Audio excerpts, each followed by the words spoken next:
Oppenheimer presenta. Llega a usted por cortesía de SAP. Innovación e inteligencia para enfrentar los desafíos en América Latina. Arcos Dorados.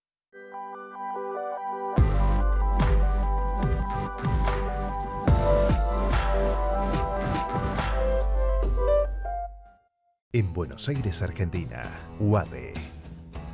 Una universidad con pasión por enseñar. UADE, una gran universidad. Ingresa en lacaja.com.ar, asegura tu auto y llévate un 15% de descuento por medio año. La Caja, así de simple.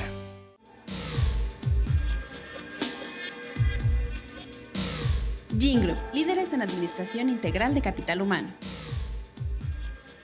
¿Sabías que según un estudio de la Universidad de Oxford, casi la mitad de los trabajos actuales podrían dejar de existir en 10 años? La inteligencia artificial llegó para quedarse. ¿Cómo te va a afectar la automatización? ¿Cuáles son los trabajos del futuro? Andrés Oppenheimer te lo cuenta en su nuevo libro, Sálvese quien pueda. Y no te quedes atrás.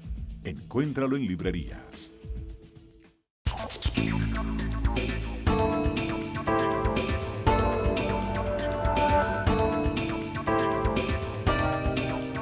Hola, ¿qué tal? ¿Cómo les va? Soy Andrés Oppenheimer. Gracias por estar con nosotros. Hoy vamos a tener una figura mundial. El ex campeón mundial de ajedrez, ex aspirante presidencial de Rusia y actual presidente de la Fundación para los Derechos Humanos, Garry Kasparov.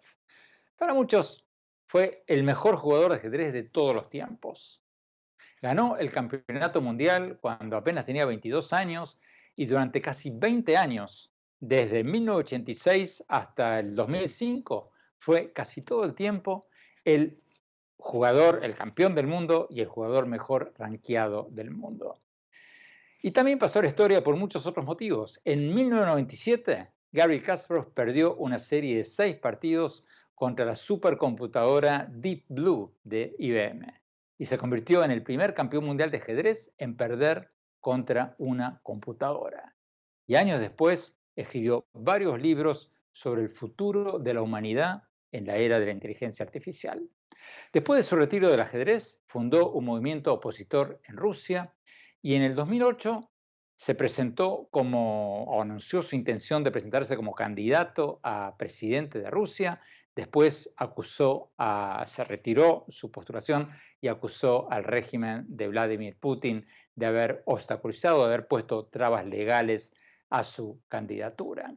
Y bueno, después de eso, Kasparov se mudó a Estados Unidos y creó la Fundación para los Derechos Humanos y la Iniciativa para Renovar la Democracia, 2 organizaciones no gubernamentales que preside hasta el día de hoy. Es un hombre fascinante que, como lo van a ver hoy, como lo conocemos muchos, no tiene pelos en lengua. Vayamos directamente a la entrevista. Garry Kasparov, muchas gracias por estar con nosotros. Garry, antes de preguntarle por su Fundación para los Derechos Humanos, por la iniciativa de defensa para renovar la democracia y sobre los últimos eventos en Rusia, y también, por supuesto, le vamos a preguntar sobre ajedrez, pero déjeme empezar preguntándole sobre el tema del momento, que es las elecciones de Estados Unidos. Usted ha pintado un panorama bastante catastrófico si Trump llega a ser reelecto. ¿Por qué? ¿Qué es lo que más teme? Hay muchas razones. Creo que nos llevará tiempo comprender el impacto de Donald Trump en la vida política de Estados Unidos y cuánto daño ha hecho. Donald Trump lo ha tirado todo por la borda.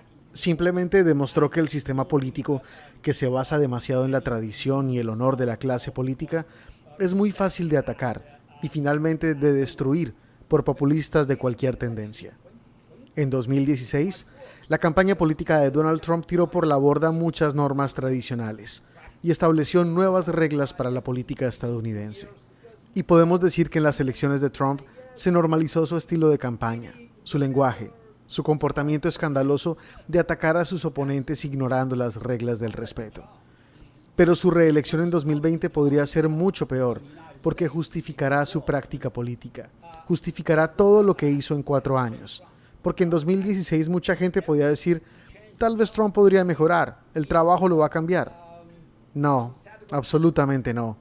Y no es que el trabajo más codiciado en los Estados Unidos, tal vez en el mundo entero desde el punto de vista político, haya cambiado a Trump. Es todo lo contrario. Trump hizo todo lo posible para cambiar su trabajo, para alimentar su insaciable apetito de poder y dinero. Y si con ese historial Trump pudo doblegar el sistema y utilizar todos los trucos a su alcance para ser reelegido, las consecuencias de esa reelección de Trump se sentirán mucho más allá que en Estados Unidos. No será solo una amenaza existencial para la democracia estadounidense, sino que pondrá en peligro las alianzas de los Estados Unidos en todo el mundo. Envalentonará a todos los dictadores del mundo, porque verán que el faro de esperanza para millones y millones de personas que viven en países autoritarios y totalitarios, los Estados Unidos de América, ahora está siendo conquistada por un populista que se preocupa solo por él mismo, su familia y sus intereses personales. Trump ha dicho que si él pierde las elecciones, Estados Unidos se va a convertir en un país socialista. ¿Qué responde a usted a esto viniendo de un ex país socialista? En 2016 predije que la victoria de Trump conduciría inevitablemente al ascenso de la extrema izquierda. Porque así funciona el sistema. Si tienes extremos de un lado ganando más prominencia y poder, inmediatamente verás el surgimiento de extremistas en el otro lado del espectro político. Y es que el Partido Demócrata ahora está bajo asedio de los llamados socialistas democráticos progresistas. Es en gran medida el resultado del gobierno de Trump. La victoria de Trump los envalentonará, porque eliminará los elementos restantes de estabilidad en el Partido Demócrata. La estabilidad del partido, representada por Joe Biden y muchos otros, llamados demócratas tradicionales, que esta vez lograron detener ese asedio de la extrema izquierda. Si Biden pierde, Dios no lo quiera, eso significa que Trump cambiaría por sí solo al Partido Demócrata, convirtiéndolo en un partido socialista. Probablemente habrá otros cambios en el sistema político estadounidense, pero no se trata de elegir entre Trump y el socialismo. En realidad, se trata de elegir entre que Estados Unidos vuelva a la normalidad con Joe Biden. Y no tengo ninguna duda que la administración de Biden será suficientemente resistente como para detener las demandas escandalosas e infundadas de la extrema izquierda. ¿Por qué cree usted que Trump tiene ese extraño afecto por el presidente Putin de Rusia? Ojalá un día sepamos más sobre la relación de Trump con Putin y de su carácter clandestino, cuando la administración de Biden investigue este muy extraño afecto por Putin que Trump ha demostrado durante años. Esta relación también pone en peligro la estabilidad en Europa. Con la reelección de Trump, Putin se sentirá libre de atacar no solo a Bielorrusia y de destruir la revolución bielorrusa, sino que no verá más obstáculos para ir tras Ucrania. Y no me sorprendería si decide cruzar las fronteras de la OTAN, porque el segundo mandato de Trump significará que la OTAN dejará de existir, o simplemente existirá sin poder real. Habrá un montón de firmas, documentos, pero ninguna fuerza estadounidense estará respaldando esa organización. Y la eliminación de Trump de un número considerable de tropas estadounidenses, creo que 12,000 soldados estadounidenses de Alemania en este momento, es una clara muestra de cuáles son sus planes para su segundo mandato. Pero, Garry Kasparov, ¿qué le responde usted a la gente que dice que cuanto menos interfiera Estados Unidos en el mundo, mejor? Porque mucha gente que nos está viendo en América Latina y en otras partes piensa que Estados Unidos es un imperio malvado. ¿Cuál es su respuesta a quienes dicen que está bien que Trump se abrace con dictadores mientras no meta las narices en otras partes del mundo? Depende, ya sabes, de en dónde es la batalla. Si le preguntamos a la gente de Venezuela, creo que podrían tener una opinión diferente al respecto. Es cierto, es muy fácil decir que Estados Unidos no debe interferir, pero nosotros sabemos cómo se ve la guerra sin policías en las calles. Preguntémosle a la gente en Siria, a aquellos que sobrevivieron a Alepo, al bombardeo sistemático de aviones militares rusos y ataques con gas del régimen asesino de Bashar al-Assad, porque los estadounidenses se alejaron. Demos la vuelta al mundo y preguntemos a la gente si les gustaría ver a Estados Unidos como un factor activo o si quieren que Estados Unidos se retire y deje ese vacío, que luego será llenado por todo tipo de dictadores y terroristas. Si Estados Unidos se retira, puedo decirte quién se alegra. Putin se alegra, Xi Jinping se alegra, Bashar al-Assad se alegra, Nicolás Maduro se alegra. Podemos tener una larga lista de criminales que han estado torturando y matando a personas en todo el mundo, y les encantaría ver a Estados Unidos totalmente aislado de los asuntos mundiales. Entonces, este es el resultado de la política de reducción de tropas de Estados Unidos en el mundo. Empezó con Obama, tengo que decirlo, pero Trump lo hizo aún más destructivo, porque para él es solo una forma de alcanzar sus propias metas. Los movimientos equivocados de Obama fueron dictados por su creencia natural de que Estados Unidos podía dejar de lado las diferencias con sus enemigos y encontrar un nuevo algoritmo de cooperación en un mundo en constante cambio. Y falló. Falló con Rusia, falló con Siria, falló en todas partes. Pero Trump quiere hacer de esas políticas un elemento básico de la visión global de Estados Unidos. Ahora mismo, Joe Biden, el candidato demócrata, está liderando en las encuestas y por bastante, por un amplio margen. Pero bueno, las elecciones son el 3 de noviembre, faltan 2 meses. ¿Usted cree que Trump puede revertir estas encuestas y ganar? Es improbable, pero estamos en la era de Twitter, Facebook y todas estas redes sociales, y faltan más de 2 meses para el día de las elecciones, por lo que todavía tenemos 10 semanas de campaña. Es casi una eternidad, y Trump es incansable en campaña. Definitivamente movilizará su base. Y puedo imaginar algunas oportunidades externas para que Trump gane las elecciones, por supuesto, pierda el voto popular, pero podría estar ganando en algunos de los estados más disputados. Pero repito, es poco probable. El peor de los casos, creo, al que podríamos estar enfrentándonos, es que Trump pierda con un margen muy estrecho. Y si pierde con el mismo margen que Hillary Clinton en 2016, me temo que no reconocerá los resultados y tendrán una inevitable crisis constitucional en Estados Unidos. Entonces, es por eso que no se trata solo de que Biden gane, sino que tiene que ganar de manera muy contundente para asegurarse de que el Partido Republicano, que estuvo jugando el juego de Trump todo el tiempo, no esté listo para respaldar sus afirmaciones escandalosas, en caso de que esta elección esté reñida y Trump pierda por un margen muy pequeño. Tenemos que ir a un corte. Cuando volvamos, vamos a preguntarle al ex campeón mundial de ajedrez y actual presidente de la Fundación para los Derechos Humanos, Garry Kasparov, qué piensa sobre el posible envenenamiento del líder opositor ruso Alexei Navalny y qué tendría que hacer Trump en el caso de Venezuela. Y también, por supuesto, después le vamos a preguntar sobre ajedrez. No se vayan, ya volvemos.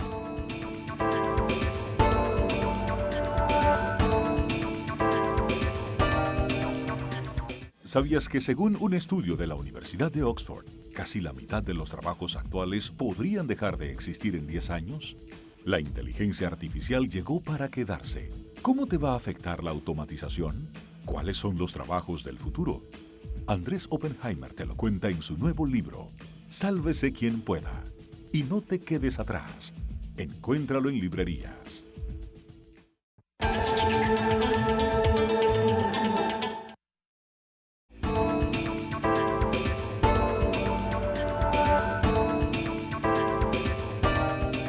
Gracias por seguir con nosotros. Estamos hablando con Garry Kasparov, el ex campeón mundial de ajedrez, para muchos el mejor jugador de ajedrez de todos los tiempos, ex candidato presidencial, aspirante presidencial en Rusia y actualmente vive en Estados Unidos, vive en Nueva York, es presidente de la Fundación para los Derechos Humanos y de la Iniciativa para la Renovación de la Democracia. Sigamos con la entrevista. Garry Kasparov, usted fue líder de la oposición rusa e incluso un aspirante presidencial en Rusia después de ser campeón mundial de ajedrez. Y bueno, sigue las noticias sobre Rusia muy pero muy de cerca. ¿Qué está pasando ahí? ¿Qué está pasando con el líder opositor Alexei Navalny? ¿Putin niega que lo envenenó? ¿Usted qué dice? Si miras el historial de los opositores de Putin, sus enemigos, han sido asesinados, baleados, envenenados, o murieron repentinamente por causas extrañas, o por un ataque al corazón. Es una larga lista y sangrienta, y la lista sigue aumentando. Rezo para que Alexei Navalny sobreviva. Gracias a Dios ahora está en Berlín, en manos de médicos alemanes que dejaron muy en claro que había sido envenenado. Y el veneno que usaron para atacar el cuerpo de Navalny proviene del mismo grupo que el veneno que se usó contra Skripal, en el famoso caso en el Reino Unido, cuando agentes de la KGB fueron tras uno de sus desertores, el espía ruso desertor. Y la inteligencia británica, científicos británicos, pudieron descubrir el complot. Y gracias a eso es que conocemos la sustancia química que se ha utilizado para los ataques en Salisbury, en el Reino Unido. Es asombroso que el mundo esté impávido, tratando no de encontrar excusas, pero sí de sembrar algún tipo de dudas cuando no las hay. No hay duda alguna. Necesitamos acción. Y ahora mismo veo muy poco de ello en Europa. Y por supuesto, nada en Estados Unidos. Espero que el mundo libre reconozca que dictadores como Putin nunca se detienen por sí mismos. Deben ser detenidos. Putin, el gobierno ruso dice que no le ha hecho nada al líder opositor Navalny. Ahora, usted, Garry Kasparov, ¿qué le dice a los escépticos que dicen que sería demasiado obvio que Putin mandara a envenenar al principal líder opositor de Rusia? Es una tontería absoluta, porque si se tratara de uno o dos casos, sí, diríamos que es lo obvio, pero a él no le importa, y eso es lo que lo une a Trump y a otros aspirantes a dictadores. Él mira el resultado, ve que tiene un problema con Alexei Navalny, mira a Bielorrusia ahora, el país vecino, donde su homólogo, el dictador bielorruso Lukashenko, está teniendo problemas con la gente en las calles. Sabe que Navalny es muy popular, especialmente entre los jóvenes rusos, porque ha sido muy constante en develar casos de corrupción desenfrenada en Rusia. Y cuando Putin ve todo eso, busca una solución simple. Y la solución simple es simplemente darle una patada. Es una larga lista de crímenes como, ya sabes, el genocidio en Siria, la anexión del territorio ucraniano. ¿Y qué pasó? Nada. Hasta ahora, desde el punto de vista de Putin, hagas lo que hagas, sin importar lo que sea, nunca se paga el precio. A él no le importan las apariencias. Los dictadores simplemente consideran lo que les funciona o no. Y esa es, por cierto, y lo repito, la forma en la que Trump ve al mundo. Es por eso que todo lo que Trump crea que puede hacer, lo hará.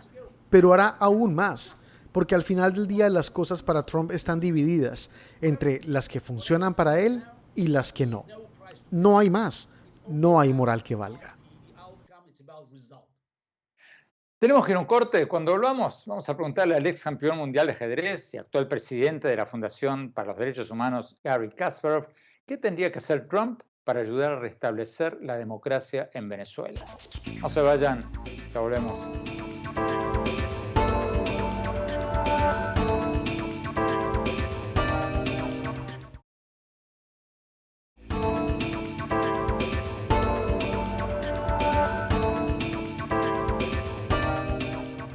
Gracias por seguir con nosotros. Estamos hablando con el ex campeón mundial de ajedrez y ex aspirante presidencial en Rusia y actual presidente de la Fundación para los Derechos Humanos, Garry Kasparov. Para muchos, fue el mejor jugador de ajedrez de todos los tiempos. Actualmente, como les decía, preside la Fundación para los Derechos Humanos y la Iniciativa para la Renovación de la Democracia en Nueva York. Sigamos con la entrevista. Garry Kasparov, usted escribió recientemente que el gobernante de Venezuela, Nicolás Maduro, está siendo protegido por Putin, por el presidente ruso, y que los dictadores tienden a unirse. Pero Trump, como usted sabe, ha criticado duramente a Maduro, por lo menos de palabra. Dice que hará lo que haga falta para que Maduro no siga más en el poder. ¿Qué debería hacer Trump a su juicio en el caso de Venezuela? ¿Cómo podría torcerle el brazo a Putin para que deje de apoyar a Maduro? Mire, creo que si Estados Unidos bajo Trump quisiera detener ese éxodo masivo de personas de Venezuela, hay muchas formas de hacerlo. Y Venezuela está demasiado lejos de Rusia para que Putin intervenga. Pero Trump no quiere hacer nada. Es muy simple. El régimen de Maduro es bastante único, porque no es solo el régimen el que casi no tiene apoyo entre los venezolanos. No solo trafica con petróleo, como muchas dictaduras, sino también con drogas. Es un régimen criminal. Y creo que Estados Unidos, bajo un liderazgo fuerte, podría haber jugado un papel más decisivo en la región. Y, nuevamente, para aquellos necesitados en América Latina que dicen, Estados Unidos ha jugado un papel negativo, lo siento, pero solo hace falta ver la resolución de las dictaduras de izquierda en el continente y lo que sucedió con los países que sufrieron este destino. Y Venezuela, uno de los países más ricos de la región, potencialmente con un gran futuro, fue arruinado por los chavistas. Y ahora con Maduro, ya sabes, es un estado que debería ser expulsado de las organizaciones internacionales, porque es un estado criminal, es un grupo de narcotraficantes que dirige un show.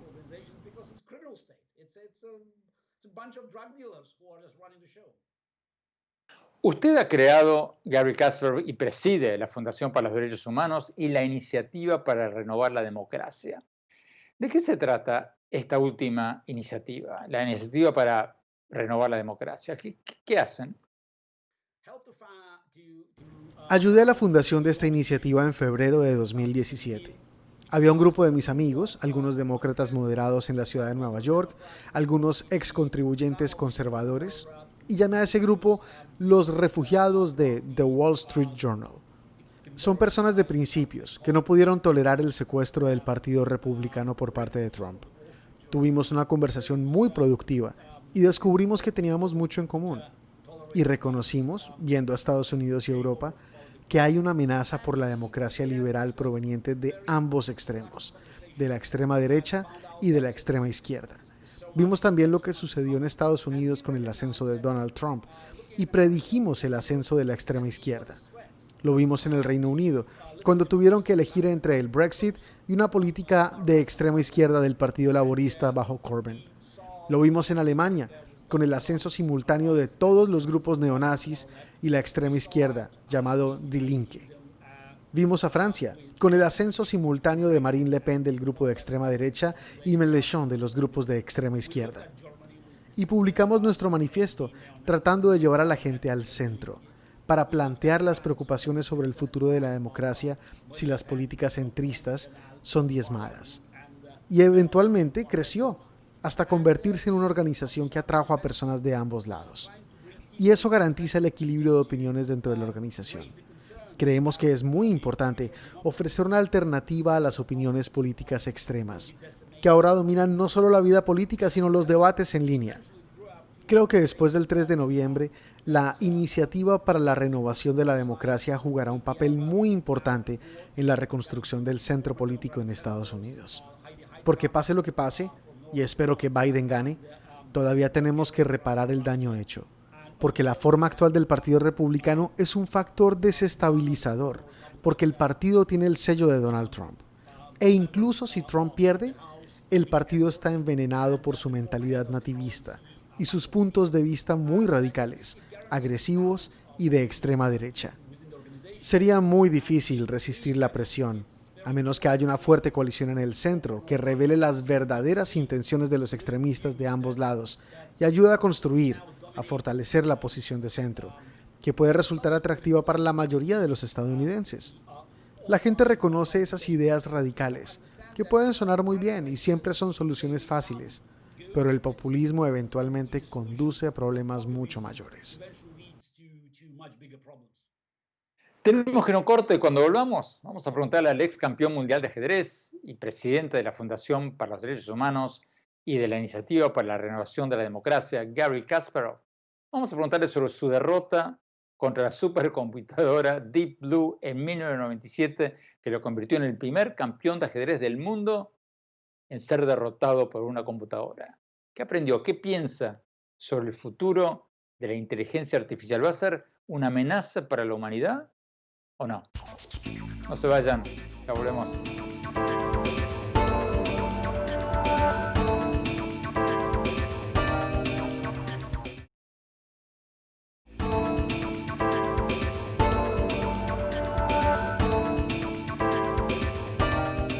Gracias por seguir con nosotros. Estamos hablando con el ex campeón mundial de ajedrez, Gary Kasparov. Para muchos, el mejor ajedrecista de todos los tiempos. Ahora vive en Nueva York, preside la Fundación para los Derechos Humanos y la Iniciativa para la Renovación de la Democracia. Sigamos con la entrevista. Garry Kasparov, usted fue el primer campeón mundial de ajedrez que perdió contra una computadora.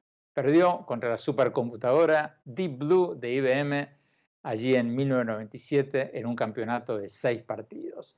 Y desde entonces usted se convirtió en una especie de símbolo de la competencia entre el hombre y las máquinas inteligentes, de cómo la inteligencia artificial le puede ganar incluso a los seres humanos más inteligentes. ¿Cuán preocupado está usted de que la inteligencia artificial se convierta en un peligro para la humanidad? No estoy preocupado en absoluto. Creo que aquellos que están capitalizando sobre ese miedo y difundiendo ese escenario apocalíptico ignoran el hecho de que la tecnología siempre ayudó a las personas a avanzar. Sí, hay que pagar un precio. No quiero parecer insensible. Muchas industrias se verán afectadas por la inteligencia artificial y estas nuevas tecnologías. Pero al mismo tiempo, ya sabes, nos ayudan a sobrevivir las crisis. En este momento vivimos en una época de pandemias. Y creo que ahora mucha gente considerará sus puntos de vista sobre la tecnología. Porque, ya sabes, tener automóviles sin conductor ahora es mucho más atractivo, porque no se pueden contagiar el virus el pasajero y el conductor. Lo mismo ocurre con el uso de robots en los hospitales, en la industria de los servicios y en casi todos los lugares públicos. Pero lo más importante es que tenemos que reconsiderar nuestro papel en la colaboración hombre-máquina. Eso es lo que creo que es absolutamente necesario para nosotros, para tener un mejor futuro y más brillante. Durante tantos años, durante décadas, hemos estado enseñándoles a las personas a actuar como máquinas. Y ahora nos sorprende que estas personas solo sepan hacer trabajos que están en peligro de ser reemplazados por máquinas. Esto es por una sencilla razón, porque nos hemos enfocado en aprender cosas que las máquinas pueden hacer mejor que nosotros. Así que tenemos que entender que nuestro papel está cambiando.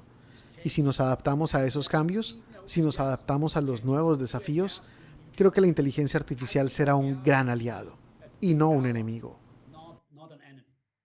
Usted muchas veces bromea que fue el primer profesional del mundo del conocimiento que perdió su trabajo por una máquina inteligente.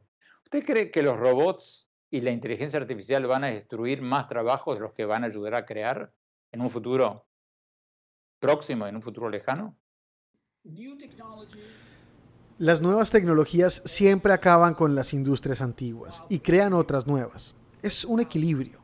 Ahora, como dije, no quiero sonar insensible porque entiendo que la gente está realmente preocupada, pero se trata de que averigüemos la naturaleza misma de los trabajos que estamos haciendo. Una de las investigaciones realizadas por McKinsey mostró que solo el 4% de los trabajos de tiempo trabajado en los Estados Unidos requiere una creatividad humana media. Solo 4% requiere creatividad humana media, lo que significa que el 96% de los trabajos están condenados. Yo los llamaría trabajos zombies. Son trabajos que están muertos, pero simplemente no lo saben todavía. Por lo tanto, es muy importante para nosotros visualizar este futuro en el que los trabajos, los nuevos trabajos, demandarán de nosotros cualidades humanas únicas. No es un desafío fácil, porque no se trata solo de empleos, o de políticas en el lugar de trabajo, o de las oficinas. Todo comienza con la educación. Solo tenemos que empezar a reconsiderar el futuro, porque el futuro será dramáticamente diferente de lo que tenemos hoy. Y no será un cambio incremental, sino muy disruptivo. Y creo que mucha gente se siente incómoda con el potencial cambio disruptivo. Tenemos que ir a un corte. Cuando volvamos, vamos a preguntarle al ex campeón mundial de ajedrez y actual presidente de la Fundación para los Derechos Humanos, Garry Kasparov, ¿qué pasa con el ajedrez hoy en día? ¿Se ha convertido en un juego mejor o peor de cuando él era campeón mundial? No se vayan, ya volvemos.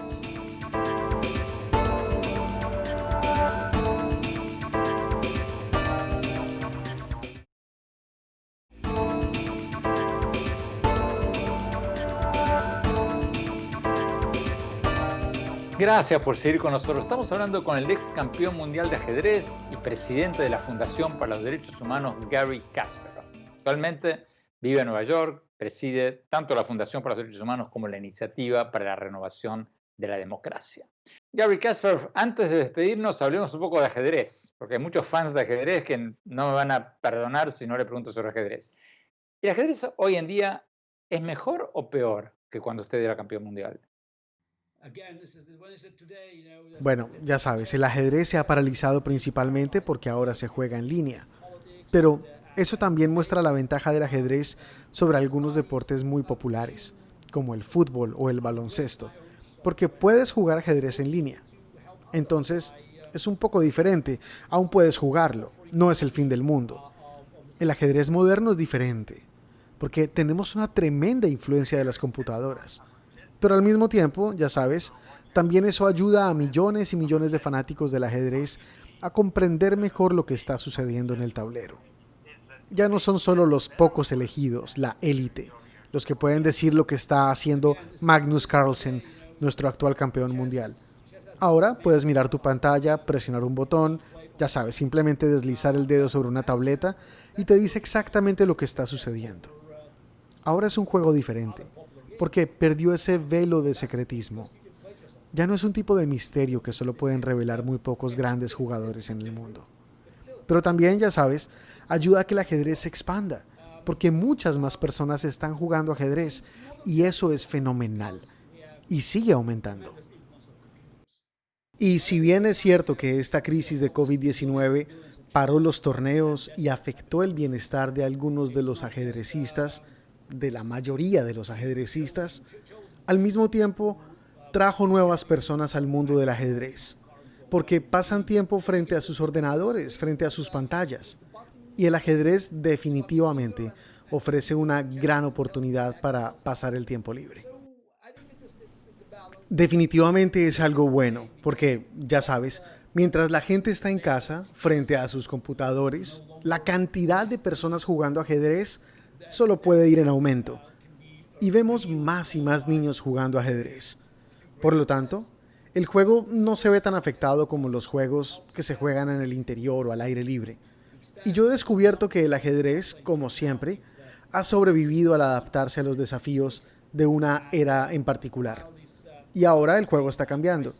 Es difícil para muchos jugadores profesionales sobrevivir, ganarse la vida, porque muchos torneos han sido cancelados.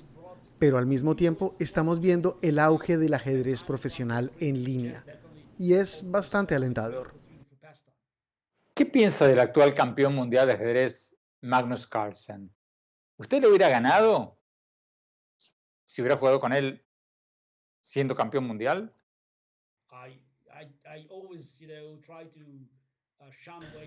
Ya sabes, yo siempre trato de evitar este tipo de preguntas porque son tiempos muy diferentes. Magnus aprendió de mí, como yo aprendí de Bobby Fischer, y Bobby Fischer aprendió de otros grandes jugadores del pasado. Y todos pertenecemos a diferentes épocas.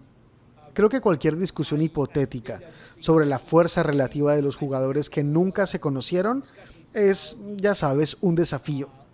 Puedes tener debates también con fanáticos del fútbol sobre quién fue el mejor jugador de la historia, Pelé, Maradona o Messi, y no creo que alguna vez se pongan de acuerdo en una sola respuesta.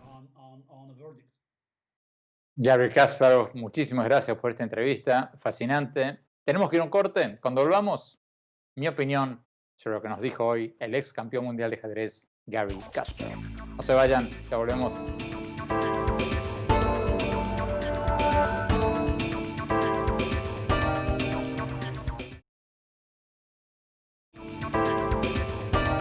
Muchas gracias por seguir con nosotros. Fue un verdadero lujo tener con nosotros hoy a Garry Kasparov, el ex campeón mundial de ajedrez. Para muchos, el mejor jugador de ajedrez de todos los tiempos. Fue, como contábamos en el programa, aspirante presidencial en Rusia y actualmente preside la Iniciativa para la Renovación de la Democracia y la Fundación de los Derechos Humanos, dos organizaciones no gubernamentales en Nueva York. Tal como lo vieron, Kasparov no tiene pelos en la lengua. Fue durísimo con Putin, con el presidente de Rusia. Se mostró durísimo en el programa de hoy contra Nicolás Maduro, durísimo contra Trump. A mí me pareció duro sobre todo cuando dijo que un triunfo de Trump no solo sería una amenaza existencial para Estados Unidos, sino que sería una amenaza existencial para todo el mundo. ¿Por qué? Porque, según Kasparov, un triunfo de Trump alentaría a los aspirantes a dictadores en todas partes. Porque ellos dirían, Trump no solo sigue abrazándose con dictadores como Vladimir Putin o Kim Jong-un, el de Corea del Norte, mandando un mensaje que, bueno, da lo mismo si uno es electo democráticamente o no, sino que también alentaría a muchos populistas en todas partes a tratar de asumir cada vez más poderes, a acaparar cada vez más poderes. ¿Por qué? Porque muchos presidentes electos, aunque sea democráticamente en otras partes del mundo, se dirían a sí mismos, bueno, si Trump puede decir públicamente que merece un tercer mandato presidencial, a pesar de que la Constitución de Estados Unidos se lo prohíbe, ¿por qué no puedo hacerlo yo en mi país? Algunos de ustedes dirán que Kasparov tiene razón, otros de ustedes le darán la razón a Trump. Yo solo quiero preguntarles si les parece bien que Trump diga que tendría que poder quedarse en el poder más allá de lo que permite la Constitución de Estados Unidos. O que haya sugerido que la mayoría de los indocumentados mexicanos en Estados Unidos son supuestamente criminales y violadores. O que diga constantemente que los periodistas que no lo adulamos somos enemigos del pueblo. O que si él no gana las elecciones presidenciales en noviembre, va a ser por un fraude electoral de sus rivales y tantas otras cosas. Eso conduce a preservar la democracia, conduce a preservar la paz social o todo lo contrario. Los dejo con esa reflexión. Se nos acabó el tiempo. Gracias por habernos acompañado. Los invito, como siempre, a visitarme en mi blog de política, economía, tecnología e innovación, en el sitio web andresopenheimer.com. Si nos visitan por primera vez ahí, les vamos a mandar gratuitamente el primer capítulo de mi libro Sálvese quien pueda. Y también, por supuesto, visítenme en mi Twitter, en @OpenheimerA, en mi página de Facebook, Andrés Oppenheimer, y en mi Instagram, Andrés Oppenheimer Oficial. Muchas gracias por habernos acompañado. Un gran abrazo. Nos vemos la semana que viene.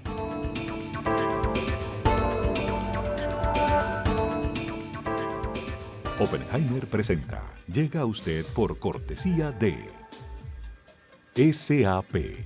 Innovación e inteligencia para enfrentar los desafíos en América Latina. Arcos Dorados.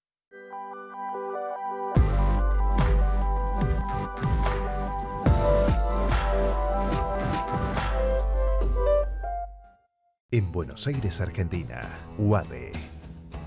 Una universidad con pasión por enseñar. UADE, una gran universidad. Ingresa en lacaja.com.ar, asegura tu auto y llévate un 15% de descuento por medio año. La Caja, así de simple.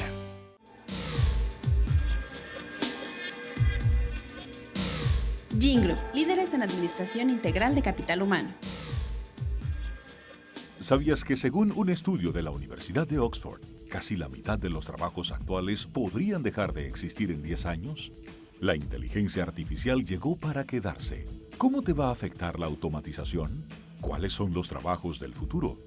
Andrés Oppenheimer te lo cuenta en su nuevo libro, Sálvese quien pueda. Y no te quedes atrás. Encuéntralo en librerías.